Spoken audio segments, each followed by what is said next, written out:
Welcome to रचित studying with logic YouTube channel. आज हम लोग वापस लेके आए हैं क्लास 9th का एक चैप्टर जो कल डिस्कशन चल रहा है हम लोग का। चैप्टर का नाम है ग्रेविटेशन। उसमें हम लोग एक लेक्चर देख चुके हैं, आगे हम लोग देखने जा रहे हैं, तो please like subscribe my channel. आगे देखिए, gravitational force hold the solar system together. ये गुरुत्वाकर्षण बल ही है जिसकी वजह से सोलर सिस्टम एक दूसरे के साथ बंधा हुआ रहता है, एक फिक्स पाथ पे चलता है। इन द सोलर सिस्टम में planets move in almost circular orbit. जितने ही प्लैनेट है वो सर्कुलर ऑर्बिट में, ऑलमोस्ट सर्कुलर यानी कंप्लीट सर्कुलर नहीं होता है, ऑलमोस्ट सर्कुलर ऑर्बिट में घूमते हैं। किसके अराउंड? सन के अराउंड। और सैटेलाइट मूव करता है सर्कुलर ऑर्बिट में प्लैनेट के अराउंड, राइट। देखिएगा ध्यान से। A force called centripetal force, एक फोर्स है इसका नाम है सेंट्रीपिटल फोर्स, जो अलोंग द सेंटर लगता है, चीज़ों के अलोंग द सेंटर लगता है, right. Is needed to make an object move in a circular orbit. कहता है अगर कोई चीज़ सर्कुलर ऑर्बिट में चलती है तो उसके लिए एक सेंट्रीपिटल फोर्स की आवश्यकता पड़ती है। अगर कोई बॉडी को सर्कुलर पाथ पे चलाना है, मान लीजिए कोई बॉडी है, अगर सर्कुलर पाथ पे चलाना है तो उसमें सेंटर की तरफ एक फोर्स लगता है, right. In the case of planets के केस में जो सूर्य के चारों तरफ घूमता है, सेंट्रीपिटल फोर्स प्रोवाइड करता है कौन? बाय ग्रेविटेशनल फोर्स ऑफ सन। तो सूर्य का ही ग्रेविटेशनल फोर्स उसको सेंट्रीपिटल फोर्स प्रदान करता है। And in case of satellite, अगर सैटेलाइट मूव करता है अराउंड द प्लैनेट, देखो प्लैनेट मूव करता है अराउंड द सन, ठीक है, और प्लैनेट के चारों तरफ घूमता है सैटेलाइट। कौन सा घूमता है? Satellite. Centripetal force is provided by gravitational force of planet. अगर कोई सैटेलाइट मूव करता है प्लैनेट के चारों तरफ तो उसको सेंट्रीपिटल फोर्स कौन देता है? प्लैनेट ही देता है। और प्लैनेट को कौन देता है? सन। कौन देता है? सन। अब हम डिस्कस करेंगे सन और अर्थ के बारे में, फिर अर्थ और मून के बारे में। क्यों? सन के अराउंड घूमने वाला प्लैनेट कौन है? अर्थ। और अर्थ के अराउंड घूमने वाला सैटेलाइट कौन है? मून एक नेचुरल सैटेलाइट है। कौन है? नेचुरल सैटेलाइट, ठीक है। आप देख सकते हैं सन से मरकरी, मरकरी से वेनस, वेनस से अर्थ, अर्थ से मार्स, मार्स से जुपिटर, सैटर्न, यूरेनस, नेपच्यून, है ना। ये बीच में एस्टेरॉइड है, ठीक है। इससे अपने अपने ऑर्बिट घूमता है, ठीक है, कोई दिक्कत? चलो आगे कहता है, सिंस मास जो है सन का, सन एक स्टार है, सन को स्टार कहते हैं। क्यों? क्योंकि सन के पास अपना रोशनी होता है। एंड अर्थ जो कि एक प्लैनेट है, वेरी वेरी लार्ज है, दोनों का मास, राइट। दोनों एक दूसरे पर बहुत ज़्यादा फोर्स लगा रहे होंगे, सही बात है। It is gravitational force between the sun. ये सूर्य का और अर्थ के बीच ग्रेविटेशनल फोर्स है जो अर्थ को यूनिफॉर्म सर्कुलर मोशन करवाता है सूर्य के चारों तरफ, ठीक है। Similarly gravitational force between the earth, ये जो ग्रेविटेशनल फोर्स होता है अर्थ के बीच और मून के बीच, makes the moon revolve at uniform speed. और ये अर्थ और मून के बीच अर्थ का ग्रेविटेशनल फोर्स होता है जिसकी वजह से मून जो है यूनिफॉर्म स्पीड से चक्कर लगाता है अर्थ के चारों तरफ, ठीक है। Gravitational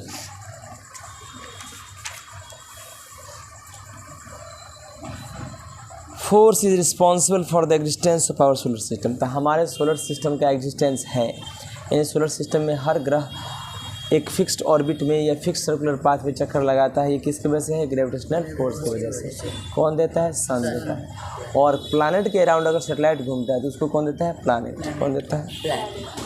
the earth moves around the sun, sun के अराउंड घूम रहा है ड्यू टू ग्रेविटेशनल फोर्स। किसका? लग रहा है सन का, राइट। मून जो है अर्थ के चारों तरफ घूम रहा है, किसकी वजह से? ग्रेविटेशनल फोर्स ऑफ अर्थ की वजह से, ठीक है। आप टाइड्स जानते होंगे, ज्वार भाटाएं देखते होंगे, समुद्र में लहर उठता है, right. The tides in the sea, समुद्र के अंदर जो टाइड्स उठता है, formed by rising and falling the water level. कैसे उठता है ज्वार? बाय उठता है जब वाटर लेवल ऊपर और नीचे होता है तब, राइट। ये due to gravitational force of attraction. ये किसकी वजह से होता है? Gravitational force of attraction which the moon and the sun exert on water, जिसपे मून और सन एक्सर्ट करता है वाटर पे, है ना। तो दिक्कत क्या कहता है? ये जो समुद्र में ज्वार भाटाएं उत्पन्न होती है, ये gravitational force of attraction which the moon and the sun exert on the water. तो मून पे और सन पे, मून पे सन लगाता है ग्रेविटेशनल फोर्स, जिसके वजह से धरती का पानी जो है समुद्र में वो जो है टाइड्स उत्पन्न करता। मून और सन के बीच ग्रेविटेशनल फोर्स है, तुम देखते हो लहर उठते रहता है, ये किसकी वजह से होता है? रिकत तो Newton use in this theory of gravitation to give the first satisfactory explanation. तो न्यूटन ने पहला ये थ्योरी दिया था ग्रेविटेशन के बारे में ताकि पहले लोगों को सेटिस्फैक्टरी एक्सप्लेनेशन अच्छे से एक्सप्लेन किया था मैन्यू नेचुरल फिनोमेना को, जैसे motion of planets around the sun, sun के अराउंड मोशन किसका, प्लैनेट्स का, motion of moon around the earth, सही है, फिर formation of tides in the sea, सही है, ये सब कौन एक्सप्लेन किया था, न्यूटन। उसने Kepler's law of planetary motion भी दिया। केपलर नाम का एक साइंटिस्ट था जिसने, केपलर ने बोला कि प्लानिट कैसे मोशन करता है, उसको भी एक्सप्लेन कौन किया था, न्यूटन। कुछ एप्लीकेशन है न्यूटन्स लॉ ऑफ ग्रेविटेशन का, या जिसको यूनिवर्सल लॉ ऑफ ग्रेविटेशन कहते हैं, ठीक है। यूनिवर्सल लॉ ऑफ ग्रेविटेशन का इस्तेमाल, यूनिवर्सल लॉ ऑफ ग्रेविटेशन का इस्तेमाल डिटरमाइन करने के लिए होता है मास किसका, सन का, अर्थ और द मून एक्यूरेटली, ठीक है।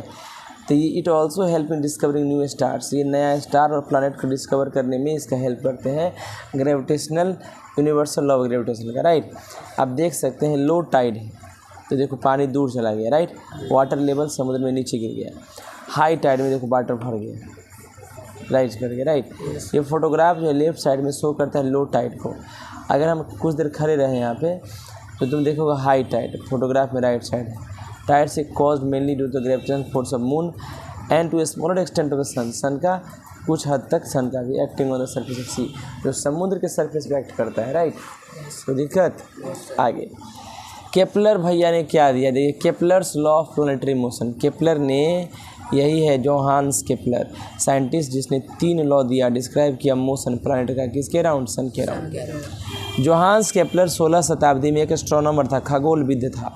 हु एस्टेब्लिश 3 लॉ, जिसने 3 नियम दिए जो चलाता है मोशन ऑफ प्लैनेट्स को, जो govern the motion of planet around the sun, जो नियम बताता है कि कैसे कोई प्लैनेट मोशन करता है सूरज के चारों तरफ। These are known as Kepler's law of planetary motion, इसको हम लोग Kepler's law of planetary motion कहते हैं।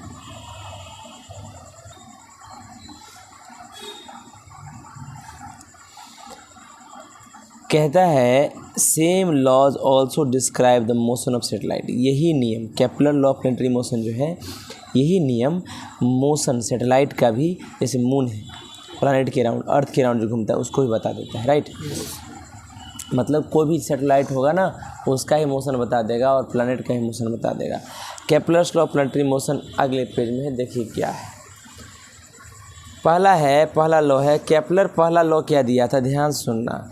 The planet move in elliptical orbit, उसने कहा जो प्लानिट होता है ना सन के अराउंड इलिप्टिकल ऑर्बिट में घूमता है, अंडाकार ऑर्बिट में, राइट, सन के around, with the sun at one of the 2 foci. Ellipse पर हो गया ना आगे, इसमें 2 फोकस होता है, एक यहाँ और एक यहाँ, उसमें सन एक फोकस पे रहता है, राइट।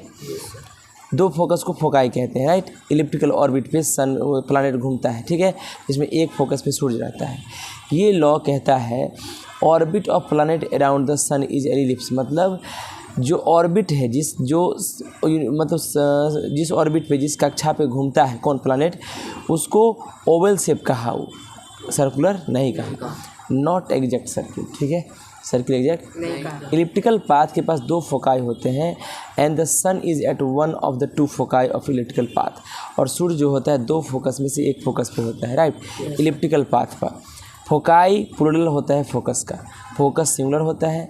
सर्किल में जैसे मान लो कोई चीज़ में एक फोकस होगा तो फोकस कहेंगे, 2 होगा तो फोकाई कहेंगे। फिगर 15 में दिखाया गया है, देखिए फिगर 15 में इस प्लैनेट पी है जो अराउंड द सन एस के घूम रहा है इलिप्टिकल ऑर्बिट में, ये इलिप्टिकल ऑर्बिट है, राइट।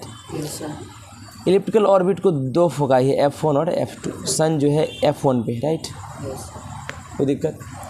अब दूसरा देखिए, कहता है Kepler's law of second law क्या है, each planet revolve around the sun, हर प्लानिट सूर्य के चारों तरफ घूमता है।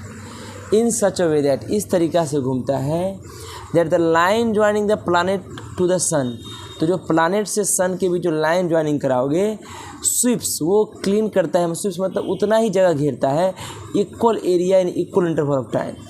कैसे देखिएगा, we know that planet move करता है around the sun elliptical orbit में, with sun at one foci, sun एक फोकस में होता है। नाउ लाइन जब ज्वाइन कराओगे प्लानिट का और सन का तो वो स्वीप्स करेगा, मतलब घेरेगा equal area equal interval of time में। इसका मतलब है कि प्लानेट मूव करता है फास्टर जब वो नज़दीक होता है सन के नज़दीक होगा तेज़ी से गुजारेगा और धीरे धीरे जाएगा जब सन से दूर होगा, तभी ना दोनों कंपनसेट करके बराबर एरिया को स्वीप करेगा। कैसे देखिएगा, चलिए क्लियर हो जाएगा फिगर 16 से। आप देखिए, मान लो ये प्लानेट यहाँ है, राइट, कोई दिक्कत, ये प्लानेट सूरज के भी नज़दीक है, तो सूरज के नज़दीक है तो वो तेज़ी से जाएगा और यहाँ से पूरा इतना जितना एरिया ये है उतना ही एरिया ये है, क्योंकि यहाँ पे देखो ये प्लानेट जो है ये प्लानेट दूर है इस, ठीक है, क्या कहते हैं, देखो it's closer to faster move करता है जब नज़दीक रहेगा, क्योंकि उसको उतना एरिया कवर करना है।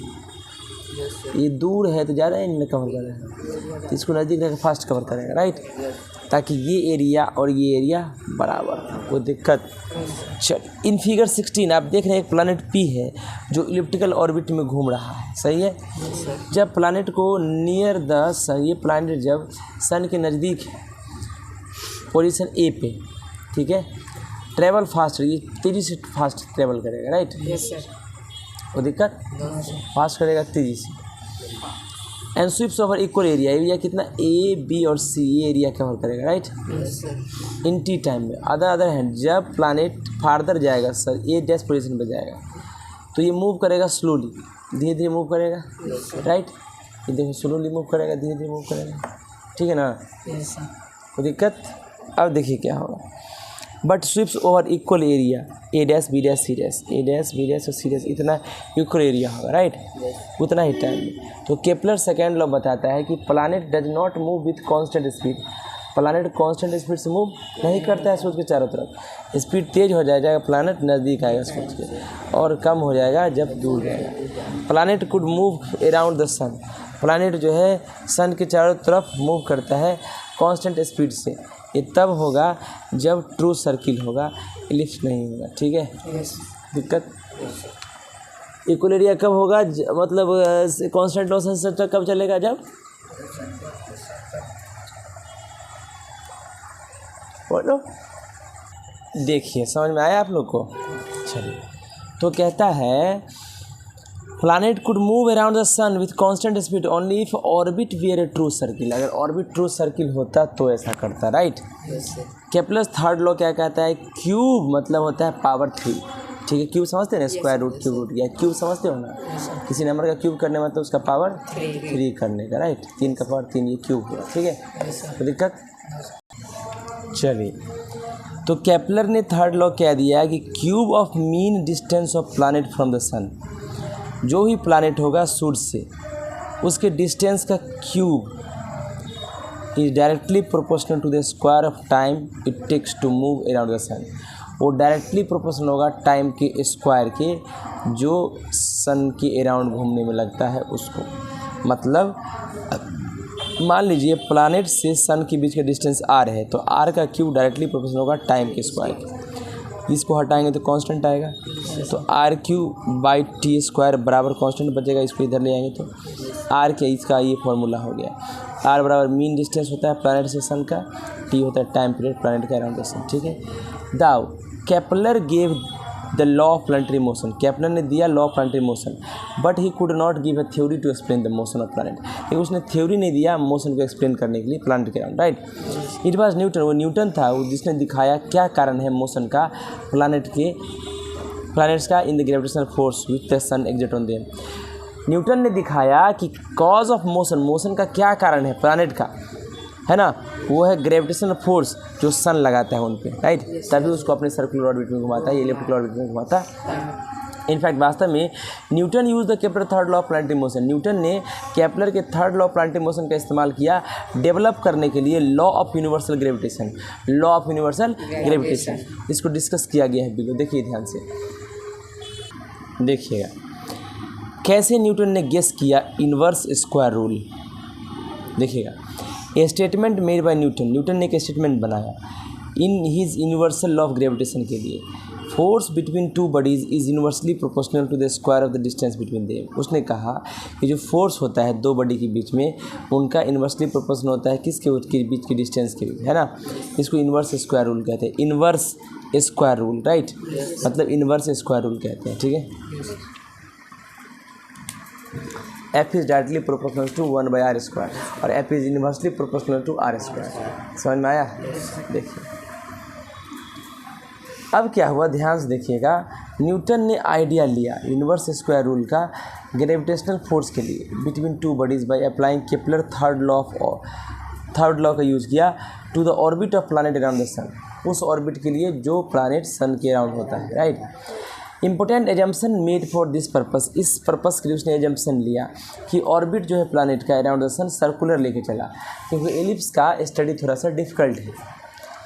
Newton derived the inverse square rule for gravitational forces. बोलो, देखो बोला कि एक मास m मास का बॉडी है, मूव कर रहा है एक वेलोसिटी से v से, किसके अराउंड? सन के अराउंड, सर्कुलर ऑर्बिट पे, जिसका रेडियस r है। सर्कुलर ऑर्बिट होगा तो सर्किल का रेडियस r होगा।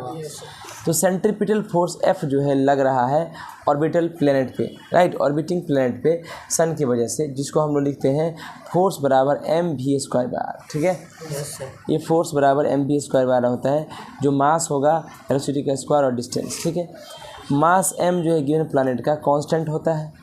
तो हम लोग इस एक्सप्रेशन को ऐसे भी लिख सकते हैं, मास कांस्टेंट है तो प्रोपोर्शनलिटी हटाएंगे तो ना कांस्टेंट आएगा, तो इसको हटाए तो प्रोपोर्शनलिटी आ गया, तो इसको यार बचा। आप जानते हो t टाइम अगर लगेगा एक रिवोल्यूशन में, तो सर्किल के चारों तरफ एक रिवोल्यूशन करने में 2πr डिस्टेंस लगता है, क्योंकि पेरीमीटर के बराबर होता है। तो इसका v जो है, v वेलोसिटी कितना हो जाएगा? 2πr/t है ना, speed equal to distance upon time. 2π इसमें कांस्टेंट होता है, राइट। तो 2π कांस्टेंट है, तो फिर देखो कांस्टेंट हटाए तो r/t बचेगा। ठीक है, अब स्क्वायर कर देंगे तो v² बराबर r²/t² हो जाएगा। अच्छा, ये r²/t² हो गया। अब देखो v मल्टीप्लाई एंड डिवाइड करेंगे right side of the relation bye r से, इसको r से ऊपर मल्टीप्लाई और नीचे भी मल्टीप्लाई कर दिए, ऊपर नीचे, तो r² r³ हो जाएगा और t² × r हो जाएगा, और ये हो जाएगा v²। अब r³/t² कांस्टेंट होगा केपलर के हिसाब से, तो केपलर ने थर्ड लॉ जो दिया था उसमें उसने कहा था कि r³/t² कांस्टेंट है, राइट। अब देखिए, तो यहाँ देखिए r³/t² कांस्टेंट है, सो एबव रिलेशन क्या हो जाएगा? तो 1/r बचेगा, ये कांस्टेंट है तो ख़त्म, प्रोपोर्शनलिटी में चला गया। तो अब देखो कहता है इस सब इक्वेशन के हिसाब से इक्वेशन 1 है। अब 1/r का वैल्यू पुट कर दिया by putting 1/r in place of v² की जगह पर रिलेशन 1 यहाँ डाल दिया। देखो क्या r का वैल्यू डाल दोगे तो यहाँ से ये आ जाएगा, कितना f is directly proportional to 1/r × r। ठीक है, कोई दिक्कत? तो f is directly proportional to 1/r², ये r²। ठीक है, तो ग्रेविटेशनल फोर्स बिटवीन सन और प्लैनेट जो है इनवर्सली प्रोपोर्शनल होता है उसके स्क्वायर के बीच, डिस्टेंस के स्क्वायर का। This conclusion obtain by using Kepler third law of planetary motion. Kepler के third law of planetary motion को यूज करके ये वहाँ तक पहुँचा है, राइट, जो न्यूटन को मतलब हेल्प किया फॉर्मुलेट करने में, फार्मूला बनाने में यूनिवर्सल लॉ ऑफ ग्रेविटेशन के लिए। सही है, आगे देखिए Newton third law of motion और ग्रेविटेशन क्या होता है। न्यूटन ने तीसरा गति नियम दिया है ना, और ग्रेविटेशन क्या है। न्यूटन का थर्ड लॉ पढ़े हो, क्या होता है? Every action there is equal and opposite reaction. उसको और ग्रेविटेशन में क्या अंतर है देखिए। कहता है Newton third law of motion क्या कहता है कि अगर कोई ऑब्जेक्ट लगाता है फोर्स दूसरे ऑब्जेक्ट पे, तो सेकेंड ऑब्जेक्ट भी एग्जर्ट करता है इक्वल और अपोजिट फोर्स पहले ऑब्जेक्ट पे। बात सही है? मतलब if an object exert another force on another object, then the second object exert an equal and opposite force on first object। ठीक है, Newton third law of motion also hold good for the force of gravitation. Newton का third law of motion force of gravitation के लिए valid है। कैसे? जब exert करेगा earth force of attraction कोई ऑब्जेक्ट पे, तो ऑब्जेक्ट भी अर्थ पे उतना ही फोर्स लगाएगा अपोजिट डायरेक्शन में। बात सही है? क्योंकि हम बताएं कि दुनिया का हर ऑब्जेक्ट एक दूसरे को खींचता है। अगर अर्थ किसी को खींचेगा तो अर्थ को भी तो कोई खींचेगा, अगर ये फोर्स लगाएगा तो इसमें भी तो फोर्स लगाएगा। तो इवन ए फॉलिंग ऑब्जेक्ट, गिरता हुआ ऑब्जेक्ट अट्रैक्ट करता है अर्थ को भी अपने तरफ। पत्थर ऊपर से अगर नीचे गिर रहा है, इसका मतलब धरती ही नहीं पत्थर को खींच रहा है, पत्थर भी धरती को खींच रहा है, लेकिन पत्थर का मास बहुत कम है, इसीलिए वो हमको दिखाई चलो। When an object say stone is dropped from a height, जब पत्थर को ऊपर से गिराओगे ये एक्सलेट होता है और नीचे गिर जाता है अर्थ की तरफ, और हम कहते हैं कि स्टोन नीचे आ गया है क्योंकि ग्रेविटेशनल फोर्स अट्रैक्शन जो है उसको खींच रहा है, राइट। अगर stone also exert equal and opposite force, अगर स्टोन भी लगाता equal and opposite force, if अगर लगाता तो फोर्स अर्थ पे, तो why don't we see the earth. तो मान लो कि अगर मान लेते हैं, यदि मान लेते हैं कि पत्थर भी उस पर उतना ही फोर्स लगा रहा है, किस पे, अर्थ पे, और पत्थर भी खींच रहा होगा, तो क्यों नहीं हम देखते हैं कि अर्थ ऊपर की तरफ उठा, स्टोन की तरफ। चलिए देखते हैं आंसर दीजिए। कहता है Newton second law of motion क्या कहता है, फोर्स पर आर मास इंटू एक्सलेशन, यहाँ से एक्सलेशन ऑर्डर क्या आएगा, फोर्स बाय मास। इस फॉर्मूला से क्या पता चला कि एक्सलेशन जो प्रोड्यूस होता है बॉडी में इन्वर्सली प्रोपोर्शनल होता है मास के। मास जितना ज़्यादा एक्सलेशन उतना कम ना। अगर मास स्टोन का बहुत कम है, मास बहुत कम है, तो एक्सलेशन ज़्यादा होगा, है ना। Yes sir. इसलिए एक्सलेशन ज़्यादा होता है पत्थर का, पत्थर ज़्यादा गिरता है ना, अर्थ की जाता। अब इसे भी देख लो ना कि अर्थ का मास बहुत कम, बहुत ज़्यादा है, एक्सलेशन बहुत कम होगा तो ऊपर जाता हुआ महसूस होगा। एक्सलेशन मतलब स्पीड, इस काइंड ऑफ स्पीड जाएगा। चलिए, due to large acceleration of stone, पत्थर का ज़्यादा एक्सलेशन होता है, हम लोग देख लेते हैं कि पत्थर अर्थ की तरफ गिर रहा है। The mass of earth is however very very large, लेकिन अर्थ का मास जो बहुत ज़्यादा होता है, राइट, जिसके वजह से सेम ग्रेविटेशनल फोर्स प्रोड्यूस होता है वेरी वेरी स्मॉल एक्सलेशन। इतना ना ग्रेविटेशनल फोर्स है वो कम एक्सलेशन को प्रोड्यूस कर पाता है, राइट। एक्चुअली एक्सलेशन प्रोड्यूस होता है अर्थ में इतना छोटा कि उसको ऑब्जर्व नहीं कर सकते, और हम कहते हैं कि भैया अर्थ ऊपर नहीं गया हो, यानी पत्थर उसको नहीं खींचा है, राइट। देखिए, देखो यहाँ से एक पत्थर गिर रहा है, राइट, एक्सलेशन बढ़ गया, धीरे धीरे बढ़ रहा है ना, ठीक है। पर it can be shown by calculation से पता चला कि gravitational force between the earth and 1 kilogram stone, 1 kilogram पत्थर पे और अर्थ पे ग्रेविटेशनल फोर्स कैलकुलेट किया गया एक्सलेशन, तो 9.8 मीटर पर सेकेंड स्क्वायर आया।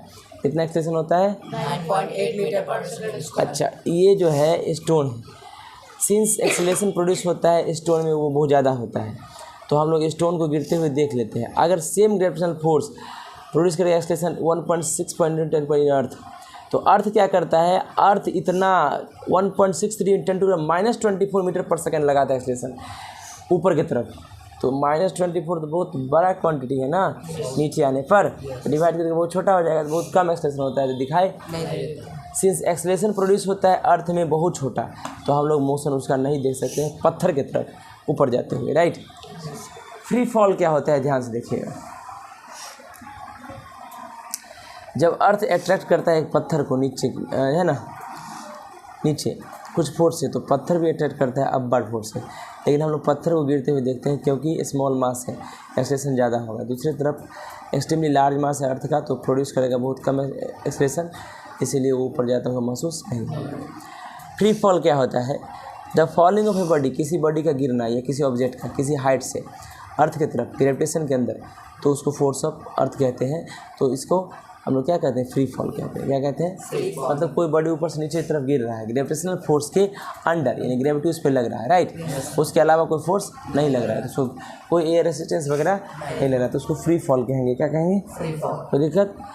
एंड सच अ बॉडी, और इस तरह की बॉडी को हम लोग फ्रीली फॉलिंग बॉडी कहेंगे। इस प्रोसेस को हम लोग फ्री फॉल कहते हैं, और जो बॉडी गिरता है उसको फ्री फॉल कहते हैं, कोई दिक्कत।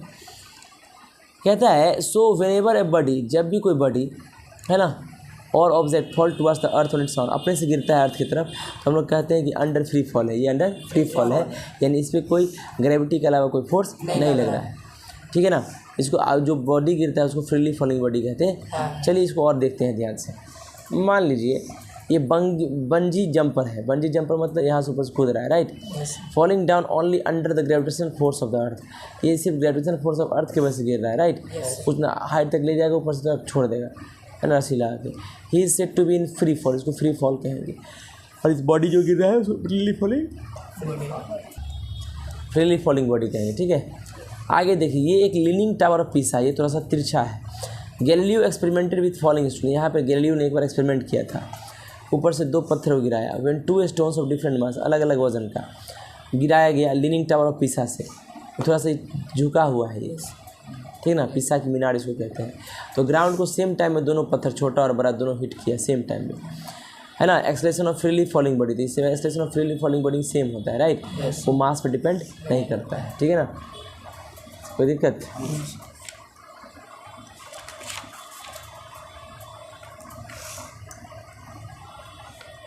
देखिए आगे क्या है, कहता है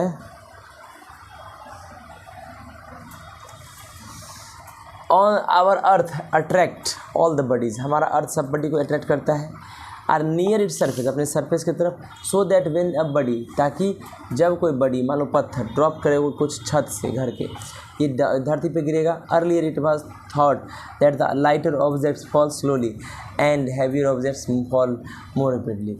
शुरुआत में सोचा गया था कि जो हल्का चीज़ होगा, जो हल्का होगा धीरे धीरे गिरेगा और भारी जो होगा तेजी से गिरेगा। तो मैंने क्या कहा कि अगर कोई बॉडी ऊपर से नीचे की तरफ गिरती है, राइट, तो पहले लोगों का मानना था कि भाई शुरू में लोग ये सोचते थे कि जब भी कोई लाइटर ऑब्जेक्ट है तो धीरे धीरे गिरेगा और भारी ऑब्जेक्ट है तेजी से गिरेगा, है ना, सेम हाइट से ड्रॉप करेंगे तो एंड द सेम टाइम में गिरेगा। बिकॉज फीदर मतलब होता है पंख, और मेटल कॉइन सिक्का अगर ड्रॉप करोगे एक साथ तो तुम जानते हो कि मेटल कॉइन पहले ग्राउंड पे आएगा और फीदर ज़्यादा समय लेगा। ये चीज़ें और क्लियर हो गई और रॉन्ग हो गया गैलीलियो रॉन्ग कैसे हो गया? गैलीलियो ने 2 स्टोन को डिफरेंट मास का टॉप ऑफ लीनिंग टावर पीछा से गिराया तो पाया कि दोनों सेम टाइम में हिट किया। इससे गैलीलियो कंक्लूड किया कि एक्सलेशन जो होता है फ्रीली फॉलिंग बॉडी का वो डिपेंड नहीं करता है मास पे। फ्री फॉल में heavier object as well as lighter object दोनों एक्सेलरेट करते हैं सेम रेट से, right. It was suggested by Galileo ने सजेस्ट किया that the slow speed of feather, जो पंख का स्लो स्पीड है वाइल फॉलिंग गिरते समय, ये क्यों है? क्योंकि सरफेस एरिया जो होता है उसका लार्ज होता है, किसके कंपेयर में? मतलब कॉइन के कंपेयर में, राइट। मतलब ये मान लो फीदर है, तो फीदर है ये बड़ा है ना, इसका सरफेस एरिया ज़्यादा फैला हुआ है। टू मास के रिस्पेक्ट में सरफेस एरिया इसका ज़्यादा है, सो फीदर एक्सपीरियंस करेगा मच मोर रेसिस्टेंस एयर से, हवा इसको ज़्यादा रोकेगा, ठीक है ना, और इसका स्पीड स्लो डाउन कर देगा। मेटल कॉइन स्मॉल होता है और भारी होता है, उसको ज़्यादा एयर रेसिस्टेंस नहीं लगेगा और ग्राउंड पे तेज़ी से गिरेगा। इफ़ देयर वेयर नो, अगर हवा नहीं होता और फीदर और कॉइन दोनों को एक साथ गिराया जाता है तो सेम रेट से वो दोनों गिरता है, राइट। इसको शो करने के लिए एक्सपेरिमेंट किया वैक्यूम में, रॉबर्ट बॉयल नाम के साइंटिस्ट ने। फीदर एंड कॉइन दोनों को वो रख दिया एक टॉल लंबा सा ग्लास जार में, है ना, and the air from the glass jar was removed by using vacuum pump का सहारा लेके एयर को निकाल दिया, राइट। जब जार इन्वर्ट किया गया तो फीदर और कॉइन दोनों गिरा बॉटम पे सेम टाइम में। शो करता है कि जब एयर नहीं रहेगा, एयर का रेसिस्टेंस भी, तो वैक्यूम में सारे ऑब्जेक्ट सेम रेट से गिरेंगे। दूसरे शब्दों में कह सकते हैं कि एक्सेलरेशन जो प्रोड्यूस होता है फ्रीली फॉलिंग बॉडीज़ का वो सेम होता है सारे बॉडीज़ के लिए, वो मास पे डिपेंड नहीं करता है, कोई दिक्कत। अब हम देखने जा रहे हैं एक्सेलरेशन ड्यू टू ग्रेविटी, बहुत इंपॉर्टेंट, बेहद VVI है, इसको स्मॉल g के नाम से जानते हैं। कितना कंसेप्ट बचा हुआ है।